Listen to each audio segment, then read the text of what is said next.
आज हम करेंगे डीएनए रिपेयर। डीएनए रिपेयर क्या होता है? एक प्रोसेस होता है जिसमें हम अपने डीएनए को रिपेयर करते हैं।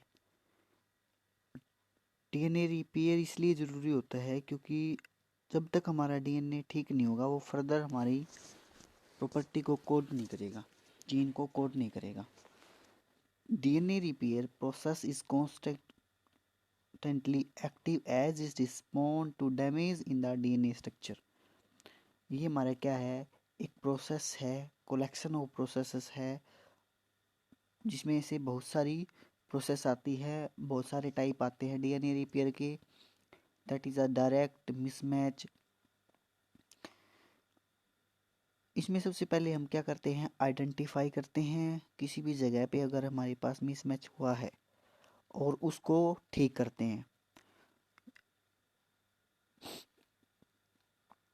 देखो यहाँ पे हमारे पास when cellular apoptosis does not occur, अगर हमारे पास सेल की एपोप्टोसिस ना होगी तब हमारे पास क्या है? हमारा डीएनए रिपेयर एक्टिव हो जाता है। हमारी बॉडी में हमारा डीएनए रिपेयर जो है घूमता रहता है वैसे तो बेसिकली, और लेकिन ये एक्टिव बेसिकली कब एक्ट करेगा? जब हमारे पास किसी भी प्रकार की है, अगर किसी भी प्रकार का डैमेज वहाँ पे नोटिस किया जाएगा वहाँ पे अगर, तब हमारा ये एक्टिव होगा। बेसिकली हम क्या करते हैं? हमारे दो टाइप से डीएनए हमारा डैमेज हो सकता है। First is endogenous, second is exogenous.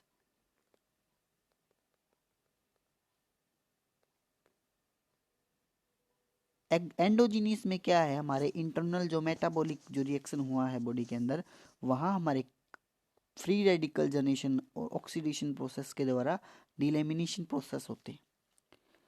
वहाँ पे वो एक्यूमुलेशन होके हमारे इंटरनल जो डीएनए हैं उसके स्ट्रक्चर को डिस्टर्ब कर देते हैं।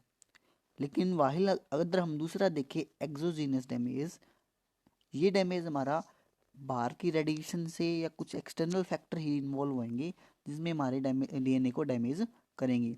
Now we start types of DNA repair. Types of DNA repair basically हमारे पास ये है। फर्स्ट हमारा क्या है? Direct repair. सेकंड क्या है? Excision repair. थर्ड क्या है? मिसमैच। फोर्थ रिकॉम्बिनेशनल। और फिफ्थ क्या है? SOS response. डायरेक्ट रिपेयर में हमारे पास इन एंजाइम होगा involve, photolysis enzyme. Photolysis enzyme मान लीजिए कोई भी, ये हम देखते हैं मोस्टली हमारी फंजाई और बैक्टीरिया में। क्या है फोटोलाइज? हमारे पास कोई भी दो टाइप के जो है नाइट्रोजन बेस, मान लीजिए टीटी है, इनमें हमारे पास डाइमराइजेशन होगी। यहाँ पे डीएनए डैमेज हो गया। अब क्या है? इसको रिपेयर करना है। सबसे पहले हमारे पास क्या है? फोटोलाइज एंजाइम आएगा। वो किसकी प्रेजेंस में एक्टिव होएगा? ब्लू लाइट की। ब्लू लाइट आएगी तभी वो एक्टिव होएगा। उसकी रेंज होती है हमारी 300 टू 500 नैनोमीटर। और यहाँ पे जब ये एक्टिवेशन होगा तब यहाँ पे कोफैक्टर हमारा एफएडी यूज होता है। फिर हमारे पास डीएनए डैमेज जो हमारा वो ठीक हो जाएगा। इस डायग्राम में दिखाया भी हुआ है। सबसे पहले यहाँ पे क्या है?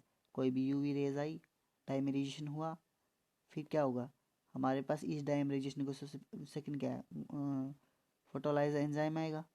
फिर क्या है? फोटोलाइज एंजाइम प्रॉपर लाइट आई, फिर उसको प्रॉपर ठीक करके वापस पैक कर दिया। नेक्स्ट हम करेंगे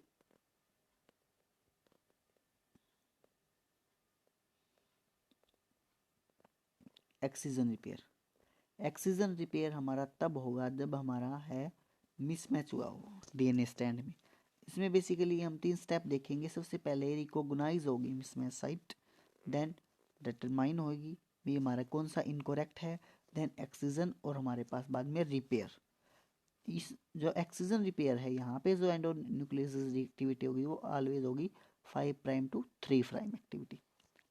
यहाँ बेसिकली हमारे पास दो टाइप के एक्सीजन रिपेयर हैं, base excision repair, nucleotide excision repair. अब देखते हैं हम base excision repair. Base excision repair में बेसिकली हम बेसिस को रिमूव करेंगे नाइट्रोजन से। यहाँ हमारा एंजाइम होएगा ग्लाइकोसाइलेज यूज। ठीक है, यहाँ पे हम किसकी हमारे डीएनए में पता है ना ग्लाइकोसिडिक बॉन्ड प्रेजेंट होते हैं, बेसिकली उन्हीं को ब्रेक डाउन करवाएगा ये हमारा नाइट्रोजन बेसिस को रिमूव करवाएगा, एंजाइम होगा यहाँ पे ग्लाइकोसाइलेज, और यहाँ पे ग्लाइकोसिडिक बॉन्ड जो ब्रेक डाउन होगा। अब एग्जांपल से हम समझते हैं, यहाँ पे ये हमारे पास कोई भी किसी डीएनए स्ट्रैंड है जो कि मिसमैच हुआ है, सॉरी यहाँ पे क्या आएगा डीएनए ग्लाइकोसाइलेज, देन यहाँ डीएनए ग्लाइकोसाइलेज करेगा, इस बेस को रिमूव कर देगा, देन यहाँ पे एपी साइट की फॉर्मेशन हो जाएगी, देन फिर DNA polymerase 1 and DNA ligase हमारे जो रिपेयर करने का काम करेंगे। बेसिकली यहाँ पे अगर बेस में क्या है, बीईआर में बेस एक्सिजन रिपेयर में हमारे पास दो टाइप की पैच बनते हैं। अगर वो बेसिस हमारे पास कम क्लीव होने के बाद कम बचे हैं तो शॉर्ट बनेगी, अगर बेसिस क्लीव होने के बाद अगर लॉन्ग है, ज़्यादा बेसिस बच गए हैं तो वो लॉन्ग बन जाएंगी। ये शॉर्ट वाला लास्ट टाइम पीछे था ही। अब लॉन्ग वाले में हमारे पास एंडोन्यूक्लियस क्या यूज होंगे, फैन यूज होएगा यहाँ पे।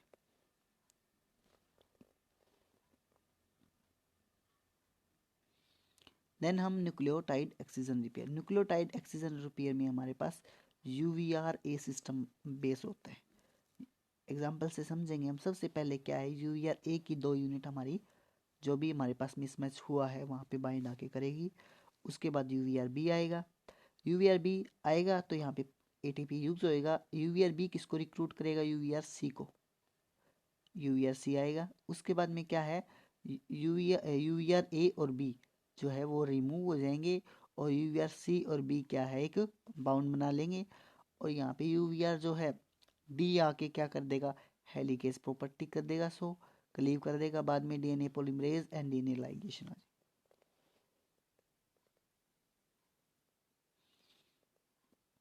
मिसमैच रिपेयर, मिसमैच रिपेयर है जो है कोई भी दो टाइप के जो मैच हैं ए और टी जनरली हमारे मिस होते हैं, लेकिन अगर ए और जी के साथ बाइंड हो जाए तब ये हमारे पास एक्टिव होएगा। It can fail Watson and Crick model, क्योंकि वेस्टर्न साइंटिस्ट ने क्या बताया था, ए हमेशा टी के साथ बाइंड होएगा, लेकिन ये ए है जी के साथ भी बाइंड हो सकता है, सी के साथ बाइंड भी हो सकता है। यहाँ पे क्या होना चाहिए, मिथाइलेटेड फॉर्म होनी चाहिए जरूरी, रूल है। सबसे पहले क्या है, ये मिसमैच जो है रिकॉग्नाइज करेगा भाई कहाँ पे मिसमैच हुआ है, देन 3 टाइप की प्रोटीन रिक्रूट करेगा, देन एक कॉम्प्लेक्स बनाएगा और एक्सीजन करके उसको गैप को फिल करेगा। 3 टाइप की प्रोटीन ये रही हमारी। फर्स्ट हमारे पास क्या है,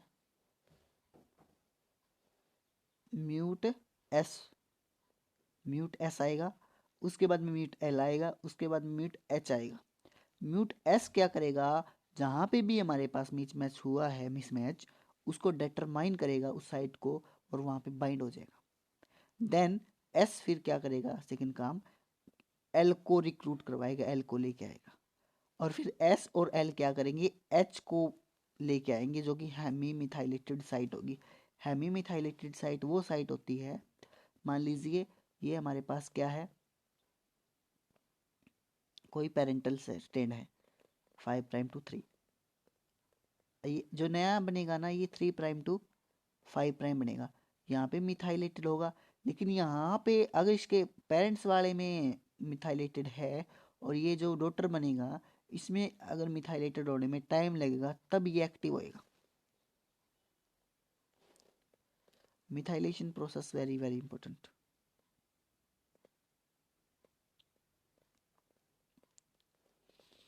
ये देखो इसमें सबसे पहले क्या है, मिथाइलेशन है हमारे इसमें, देन हमारे पास म्यूट एस और एल आए, सबसे पहले एस आया उसके बाद में एल आया, एस एल को लेके आया, फिर इन दोनों ने क्या किया, एच को रिक्रूट करवाया और एटीपी यूज हुई यहाँ पे, क्लियर। उसके बाद में एच ने क्या किया, एलिकेज एक्टिविटी शो की और वहाँ से रिमूव करवा दिया उसको मिसमैच को। देन डीएनए हेलिकेज सेकंड और डीएनए पॉलीमरेज थर्ड और डीएनए लाइगेज आया।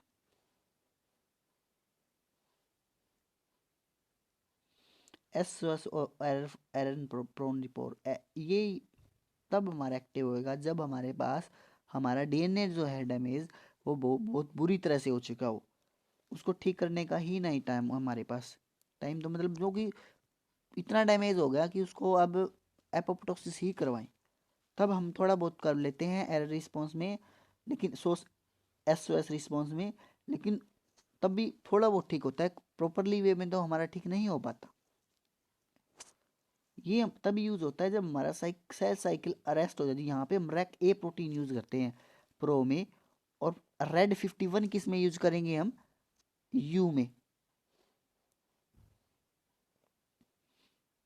देखो यहाँ पे क्या है, ये रैक ए प्रोटीन है जो कि इनएक्टिव फॉर्म में है, जो कि सिंगल स्ट्रैंडेड डीएनए से बाइंड होगी, और सिंगल स्ट्रैंड बाइंड से अगर डी बाइंड हो जाएगी तो ये एक्टिव हो जाएगी यहाँ पे। क्लियर। एक्टिव अगर ये इनएक्टिव फॉर्म में होगी तब यहाँ पे एक लेक्स ए प्रोटीन होगा जो कि एसओएस बॉक्स की एक्टिविटी को क्लोज करके रखेगा। जैसे ही ये एक्टिव होगी तो इस एल एक्स को, जैसे ही एक्टिव होगी ना यहाँ पे, इस एल एक्स को ये रिमूव करवा देगी और यहाँ पे खुद आ जाएगी। देन इस अगर ये खुद आएगी ना यहाँ पे, तो यहाँ पे क्या है, जीन का एक्सप्रेशन होगा। अगर लेक्स होगा यहाँ पे तो ये जीन का एक्सप्रेशन जो सो नहीं होगा, नो जीन एक्सप्रेशन।